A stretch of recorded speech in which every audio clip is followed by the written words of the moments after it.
Welcome back to the proper rant hole, where I rant about whatever my $15 a month plus patrons want me to rant about. You can get a rant by becoming one of those people using the link down below. Today's rant comes at the expense of Ka, who wanted me to rant about furries. And before anybody's like, oh, I bet that guy was expecting a super negative rant. No, guy had a furry avatar. So, well, guy, girl, I don't know the gender. Anyway, furries. Now, I got a lot of close ties to the furry community. Those are kind of my boys. I've never been a furry myself, although I did dabble in MLP fandom, and I ain't gonna pretend for a goddamn second I didn't masturbate to those horses every goddamn day! But mostly because I like the characters and the, the cutesy color palette, and they often draw them as more humanoid features. But like actual furry art, it has such a distinctive style that I find absolutely repulsive. Totally unattractive, not a fan. If you just draw like a sexy anime girl who had fur, like didn't look like a furry character, I would probably be attracted to it. But like the distinctive furry style is the ugliest thing in the world to me, and I don't understand how anyone finds it attractive. It's extremely bizarre. However, obviously I'm not to knock anyone for their kinks, as I am the lolly guy on the internet, in spite of the fact that I don't even really look at lollies anymore. But, I've put myself in this position.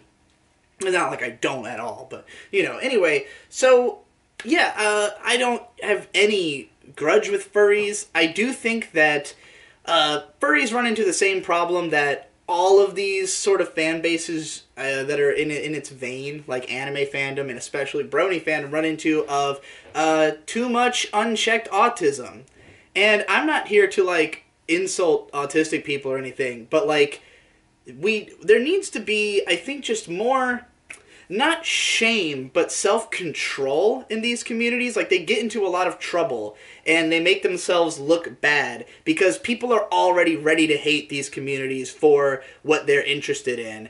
And then, like, because they create these sort of fever pitch, what's the phrase I'm looking for? Hedonistic events and communities, like, it's just like things can get out of hand with these communities, and they get into a lot of trouble for that. But like that's just like some people, and it's really a shame that the furry community takes so much heat for just the actions of like a few people who are not associated with the vast majority of furries. Like, most furries that I've known are pretty okay and normal. Like, aside from the fact that they're furries, you would never think that they were weird people, but like there are weirdos in there, so of course those are going to be the face of the whole thing. And it's kind of a difficult one to distance yourself from. Like, you can say you don't want to be considered a part of the furry community or clique, but like if you're attracted to that style of art, then it's hard for you to completely divorce yourself from it,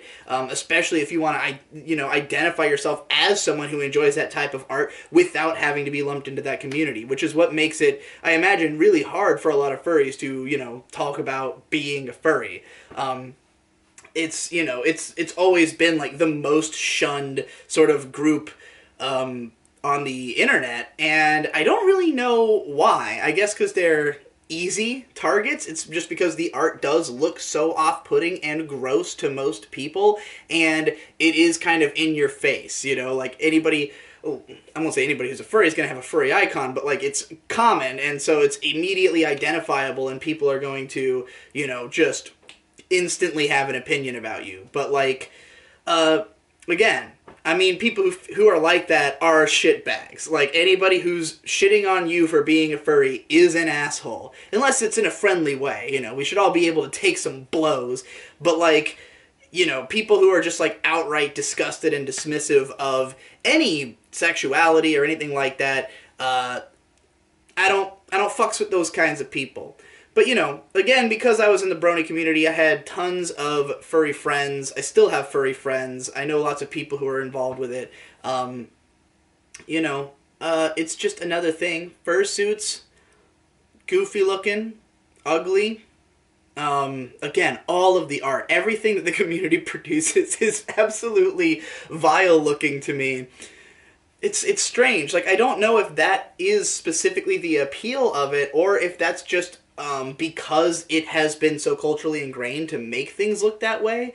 Like, I don't know if it's just a matter of everyone's inspired by the last guy. It's kind of like with anime, how a lot of people think that anime has, like, a distinctive anime style.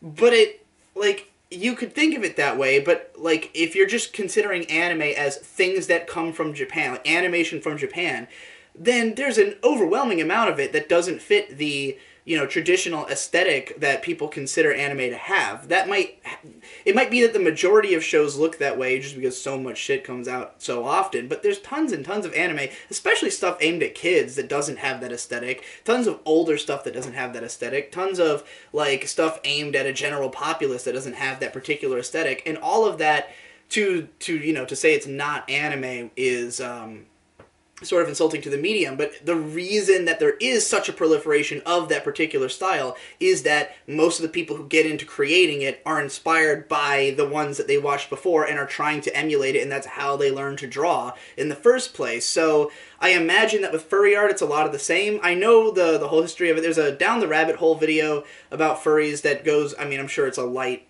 brush over of the history, but it goes into a lot of detail on, like, where the origins of it came from. And, it's very evident that, like, that style is what evolved into the current furry style. It just makes me wonder if, like, again, if you were to draw, like, just an anime girl who's completely furry but doesn't look like furry art, is it still furry art? I don't know. I don't know how they identify themselves. And, of course, everyone who is a furry probably has a different definition of it, because that's how it is in any group. Any label that you could apply to yourself. This is why I'm extremely anti-label. But that's a rant for another fucking video. Somebody could pay me $15 for it if they want to hear it. That's my rant about furries. Furries, the shit you like is horrible to me, but you will always be okay in my book as long as you're cool. Everybody's okay as long as they're cool. That is the only rule. The only rule for all of humanity is be cool. If you're cool, you can like anything. I don't give a shit. You just gotta be cool. If you, commit heinous crimes, you're not cool. So, just to clarify. I'm not just saying you have to be charismatic. I'm saying you gotta be cool. Alright. Next rant.